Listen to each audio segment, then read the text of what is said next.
ಶನಿವಾರ ನಡೆಯಲಿರುವ ಜೆಡಿಎಸ್ ಬೃಹತ್ ಸಮಾವೇಶವು ಪಕ್ಷದ ವ್ಯಾಪ್ತಿಯಲ್ಲಿ ಕಾರ್ಯಕರ್ತರನ್ನ ಸಂಘಟಿಸುವ ಉದ್ದೇಶದಿಂದ ಮಾತ್ರ ಹಮ್ಮಿಕೊಳ್ಳಲಾಗ್ತಾ ಇದೆ. ಬಿಜೆಪಿ ವಿರುದ್ಧದ ಕಾರ್ಯಕ್ರಮವೆಂದು ತಪ್ಪಾಗಿ ಅರ್ಥೈಸಿಕೊಳ್ಳಬಾರದು. ನಾವು ಖಂಡಿತವಾಗಿಯೂ ಬಿಜೆಪಿ ಜೊತೆಗಿದ್ದೇವೆ ಎಂದು ಹಾಸನ ಕ್ಷೇತ್ರದ ಶಾಸಕ ಎಚ್.ವಿ. ಸ್ವರೂಪ್ ಸ್ಪಷ್ಟಪಡಿಸಿದರು. ಜೆಡಿಎಸ್ ಬೃಹತ್ ಸಮಾವೇಶವು ಕೇವಲ ಪಕ್ಷದ ಕಾರ್ಯಕರ್ತರ ಸಭೆಯಾಗಿದ್ದು ಬಿಜೆಪಿ ವಿರುದ್ಧದ ಕಾರ್ಯಕ್ರಮವಲ್ಲ. ಜೆಡಿಎಸ್ ಎನ್ಡಿಎ ಭಾಗವಾಗಿದ್ದು ದೇವೇಗೌಡರು, ಕುಮಾರಸ್ವಾಮಿ, ರೇವಣ್ಣ ಸೇರಿದಂತೆ ಎಲ್ಲ ನಾಯಕರು ಬಿಜೆಪಿಯ ಜೊತೆ ನಿರಂತರ ಸಂಪರ್ಕದಲ್ಲಿದ್ದಾರೆ ಎಂದರು. ಸಮಾವೇಶಕ್ಕೆ ಭಯಗೊಂಡು ಕಾಂಗ್ರೆಸ್ ನಾಯಕರು ಅನಾವಶ್ಯಕ ಆರೋಪವನ್ನ ಮಾಡುತ್ತಿದ್ದಾರೆ. ಹಾಸನ ಜಿಲ್ಲೆಗೆ ಕಾಂಗ್ರೆಸ್ ಸರ್ಕಾರ ಇದುವರೆಗೆ ಯಾವುದೇ ಅನುದಾನ ನೀಡಿಲ್ಲ. ಸಮಾವೇಶದಲ್ಲಿ ಸುಮಾರು 2 ಲಕ್ಷ ಜನರು ಭಾಗವಹಿಸುವ ನಿರೀಕ್ಷೆ ಇದೆ ಎಂದು ಶಾಸಕ ಎಚ್.ಪಿ. ಸ್ವರೂಪ್ ಹೇಳಿದರು. ನಾನು ಕೂಡ ಮಾಧ್ಯಮದಲ್ಲಿ ನೋಡಿದೆ, ಎಂಪಿ ಅವರು ನಮ್ಮ ಹಾಸನ ಜಿಲ್ಲೆಯ ಸಂಸದರನ್ನ ಹೇಳಿಕೆ ನಮಗೂ ಎಲ್ಲ ಒಂದ್ ಕಡೆ ಬಹಳ ಹಾಸ್ಯಾಸ್ಪದ. ಯಾಕೆಂದ್ರೆ ನಾವು NDA ಸರ್ಕಾರದಲ್ಲಿ, ಬಿಜೆಪಿ ಸರ್ಕಾರದಲ್ಲಿ ಖಂಡಿತವಾಗ್ಲೂ ಬಿಜೆಪಿ ಅವರ ಒಂದು ಜೊತೆ ನಾವು NDA ಪಕ್ಷವಾಗಿ ನಾವು ಕೂಡ ಇದೀವಿ.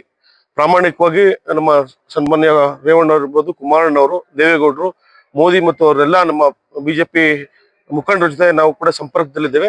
ಇದು ನಮ್ಮ ಪಕ್ಷಕ್ಕೆ ಸೀಮಿತವಾಗಿ ನಾವು ಕಾರ್ಯಕರ್ತರ ಸಭೆ ಮಾಡ್ತಾ ಇರೋದು.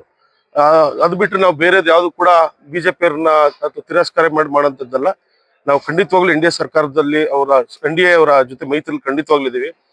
ಇನ್ನೊಂದ್ ಕಡೆ ಶಾಸಕರ ಹೇಳಿಕೆ ನಮಗೂ ಕೂಡ ಹಾಸ್ಯಾಸ್ಪದ. ನಮ್ಗೆ ಹೇಳಿದಾಗೆ MP ಎಲೆಕ್ಷನ್ ನಲ್ಲಿ ಸಂಸದರು ಏನೋ ಒಂದ್ ಕಡೆ ಅವರ ಒಂದು ಚುನಾವಣೆಯಲ್ಲಿ ಅವ್ರಿಗೆ ಆತ್ಮಾಲೋಚನೆ ಮಾಡ್ಕೋಬೇಕು, ಯಾರ ಜೊತೆ ಅವರು ಹೊಂದಾಣಿಕೆ ಮಾಡ್ಕೊಂಡಿದ್ರು, ಬಿಜೆಪಿಯ ನಮ್ಮ ಹಾಸನ ಜಿಲ್ಲೆಯ ಯಾವ ನಾಯಕರ ಜೊತೆ ಅವರು ಹೊಂದಾಣಿಕೆ ಮಾಡಿ ಚುನಾವಣೆ ಮಾಡೋದಂತ ಎಲ್ಲ ಒಂದ್ ಕಡೆ ಅವರು ಆತ್ಮಾಲೋಚನೆ ಮಾಡ್ಬೇಕಾಗುತ್ತೆ.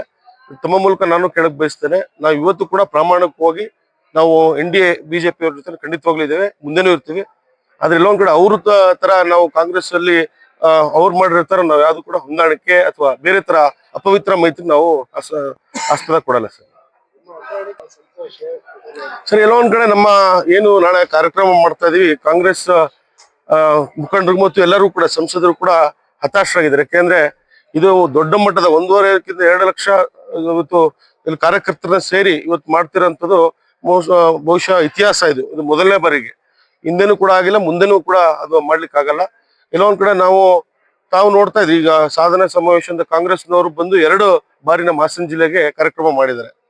ಕೆಲವೊಂದ್ ಕಡೆ ನಮಗೂ ಕೂಡ ಹಾಸ್ಯಾಸ್ಪದ. ನಾನು ಕೂಡ ಅವರ ಒಂದು ಕಾರ್ಯಕ್ರಮಕ್ಕೆ ನಾನು ಕೂಡ ತಿರಸ್ಕಾರ ಮಾಡಿದ್ದೆ ಮತ್ತು ಬಹಿಷ್ಕಾರ ಮಾಡಿ ನಾನು ಕಾರ್ಯಕ್ರಮಕ್ಕೆ ಹೋಗಿರ್ಲಿಲ್ಲ. ಯಾಕಂದ್ರೆ ಹಾಸನ ಜಿಲ್ಲೆಗೆ ಕಾಂಗ್ರೆಸ್ ಸರ್ಕಾರದಲ್ಲಿ ಯಾವುದು ಕೂಡ ₹1 ಅನುದಾನ ಕೂಡ ಬಿಡುಗಡೆ ಮಾಡಿಲ್ಲ. ಅದು ತಮಗೂ ಗೊತ್ತಿರೋ ವಿಚಾರ. ಏನು ನಗರ ಪಾಲಿಕೆಗೆ ಮೇಲ್ದರ್ಜೆಗೇರಿಸಿದರೆ ₹1 ಕೂಡ ಬಿಡುಗಡೆ, ಹೆಚ್ಚುವರಿ ನೌಕರನ್ನು ಕೊಡಲ್ಲ ಅಂತ ಹೇಳಿದ್ರೆ ಅದು 3 ವರ್ಷ. ಇನ್ನು 3 ವರ್ಷಕ್ಕೆ ಯಾವ್ದು ಅನುದಾನ ಕೊಡಲ್ಲ, ಹೆಚ್ಚುವರಿ ಹುದ್ದೆಗಳು ಕೊಡಲ್ಲ ಅಂತ. ಹಾಗಾಗಿ ಎಲ್ಲೋ ಒಂದ್ ಕಡೆ ಹಾಸನ ಜಿಲ್ಲೆಗೆ ಏನು ನಮ್ಮ JDS ಸರ್ಕಾರದಲ್ಲಿ ಸನ್ಮಾನ್ಯ ರೇವಣ್ಣವರು, ಕುಮಾರಣ್ಣವ್ರ ನೇತೃತ್ವದಲ್ಲಿ ಏನ್ ಕೆಲಸ ಆಗಿತ್ತು ಅದು ಬಿಟ್ರೆ ಇನ್ನು ಅದ್ರ ತದನಂತರ ಯಾವ್ದು ಕೂಡ ಕೆಲಸ ಕಾಂಗ್ರೆಸ್ ಸರ್ಕಾರದಿಂದ ನಮ್ಮ ಹಾಸನ ಜಿಲ್ಲೆಗೆ ಇವತ್ತು ಕೂಡ ಆಗಿಲ್ಲ. ಹಾಗಾಗಿ ಎಲ್ಲೋ ಒಂದ್ ಕಡೆ ಕಾಂಗ್ರೆಸ್ ಮುಖಂಡರು ಮತ್ತೆ ಎಲ್ಲರೂ ಕೂಡ ಹತಾಶರಾಗಿದ್ದಾರೆ ನಮ್ಮ ಒಂದು ಕಾರ್ಯಕ್ರಮಕ್ಕೆ. ಹಾಗಾಗಿ ಹೇಳಿಕೆಯನ್ನು ಕೊಡ್ತಾ ಇದ್ದಾರೆ.